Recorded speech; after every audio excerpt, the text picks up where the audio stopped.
আমার প্রিয় বন্ধুরা, সবাই কেমন আছো? আশা করি যে যেখানে আছো ভালো আছো, সুস্থ আছো। আমিও বেশ ভালো আছি। আজকে আবার একটা নতুন ব্লগ নিয়ে হাজির হয়ে গেলাম তোমাদের কাছে। আশা করব প্রত্যেক দিনের মতো আমার আজকের ব্লগটা তোমাদের খুব ভালো লাগবে, তাই ভিডিওটা না টেনে টেনে সম্পূর্ণ দেখার অনুরোধ রইল। আজকের ব্লগটা আমি সকাল 11টা থেকে শুরু করেছি। এদিকে মা সব আনাজগুলো কেটে নিচ্ছে। আর প্রথমে তো কলাটা কেটে নিয়েছে, তারপরে ধনিয়া পাতাটা, তারপরে এখন কাঁচা লঙ্কাটা ভালো করে কেটে নিচ্ছে। আর এই কাঁচা লঙ্কা কাটার সময় না আমার হাত খুব জ্বালা করে, সেই জন্য আমি কাটি না, মাই কাটছে। কেন জানি না, এটা আমার সাথে হয় প্রত্যেকটা দিনই। তো যাই হোক বন্ধুরা, এদিকে মা কাঁচা লঙ্কাগুলি কেটে নিচ্ছে, তারপরে কাটা হয়ে যেতে এখন ভালো করে রসুনটা বেটে নিয়েছে। আর যেহেতু মাছ রান্না হবে আর রসুন তো দিতেই হবে, সেই জন্য রসুনটা মা বেটে নিয়েছে। আর যে সমস্ত বন্ধুরা ভিডিওটা দেখছো একটা লাইক দিয়ে দাও। তো যাই হোক, মা এখন ভালো করে রসুনটা বেটে নিয়ে তারপরে রান্নাটা বসিয়ে দিয়েছে। আমার মা অনেক সুন্দর করে রান্না করে, আমার খেতে অনেক ভালো লাগে। তো যাই হোক বন্ধুরা, কলাতে এখন মা ঝালের গুঁড়া, হলুদের গুঁড়া আর নুন আর তেল পেঁয়াজ তো আছেই, আর রসুনটাও দিয়েছে। দিয়ে এখন মা ভালো করে তরকারিটা কষে নিচ্ছে। আর তরকারিটা যত কষবে তত খেতেও দারুণ লাগবে। তো যাই হোক বন্ধুরা, মা এখন ভালো করে কষে নিচ্ছে। যে সমস্ত নতুন বন্ধুরা ভিডিওটা দেখছো লাইক কমেন্ট করে, আর যদি ভালো লাগে চ্যানেলটি সাবস্ক্রাইব করে দিয়ে আমার পাশে থেকে যেও। আর যে সমস্ত পুরানো বন্ধুরা ভিডিওটা দেখছো তোমরা লাইক কমেন্ট করতে একদম ভুলবে না। তো যাই হোক বন্ধুরা, এদিকে মা ভালো করে কষে নিচ্ছে।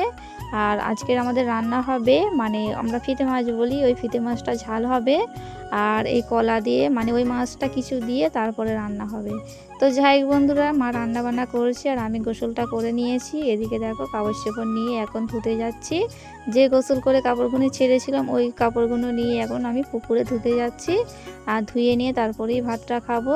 আর একটু আমি আম কেটে নিচ্ছি, কারণ ভাত খাবো আর আম তো খেতেই হবে। আর আম খেতে আমার অনেক সুন্দর লাগে। মা আজকের সকালে আম এনেছিল, আর আমটা দেখো কত সুন্দর কালারটা, যেমন খেতেও কিন্তু অনেকটাই মিষ্টি, আমি খেয়েছি। তো যাই হোক বন্ধুরা, আমগুলো ভালো করে কেটে নিচ্ছি। ভিডিও দিতে হয়তো একটু দেরি হবে, কারণ তোমাদের দাদাভাই আমাকে টাকা পাঠিয়েছে, আমি ওখানে তুলতে গিয়েছিলাম, আর একটু তো লেট হবেই।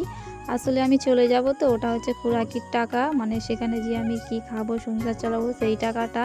তো সেই জন্য একটু দেরি হতে পারে, তোমরা কিছু মনে করো না, আমার ভিডিওটা ফুল দেখো। তো যাই হোক বন্ধুরা, আমগুলো কেটে নিয়েছি। আর এদিকে দেখো আমগুলো কত সুন্দর, আর খেতে কিন্তু অনেক সুন্দর, মিষ্টিও ছিল। তো যাই হোক বন্ধুরা, আমার কিন্তু আম খেতে খুব ভালো লাগে। তোমাদের কার কার ভালো লাগে আমাকে কমেন্ট করে জানিও। এই সময় আম প্রত্যেকের বাড়িতেই থাকে। আর দেখবে বন্ধুরা, আমটা বেশিরভাগ মানুষই খায়, মানে বেশিই খায়। আসলে আমটা হচ্ছে খুব সুন্দর জিনিস, আমটা সবাই পছন্দ করে খেতে। তো যাই হোক বন্ধুরা, এদিকে দেখো আমটা আমি কেটে নিয়েছি, আর এদিকে মায়ের রান্নাটাও হয়ে গেছে। মা কিন্তু খুব সুন্দর করে রান্নাটা করে নিয়েছে, দেখতেই পারছো। আর এইটা শুকনো করে রান্না করেছে, কারণ খেতে অনেক সুন্দর হবে। শুকনো করলে ঝোল হলে কিন্তু ভালো লাগবে না, তো সেই জন্যে মা রান্নাটা শুকনো করেই করেছে। আর এদিকে তো দেখতে পাচ্ছ কলার তরকারিটা মা এরকম করে শুকনো করেই রান্না করেছে। আর এই হচ্ছে মাছের তরকারি, আর ওদিকে একটু আমটা কেটে নিয়েছি, কারণ খাওয়া দাওয়া করে নিয়ে তারপরে আম খাবো, আর শরীরের পক্ষে অনেক ভালো। তোমরা খাওয়া দাওয়া করে একটু ফল টল খাবে, কিন্তু অনেকটাই পুষ্টিকর শরীরের জন্যে। তো যাই হোক, আজকের ভিডিওটা এখানেই শেষ করেছি। ভিডিও শেষ পর্যায়ে চলে এসেছি। আমার আজকের ব্লগটা কেমন লাগলো কমেন্ট করে জানিও। তোমরা সবাই ভালো থেকো, সুস্থ থেকো, সবাই নিজের খেয়াল রেখো। দেখা হবে আর একটা নতুন ব্লগে। টাটা।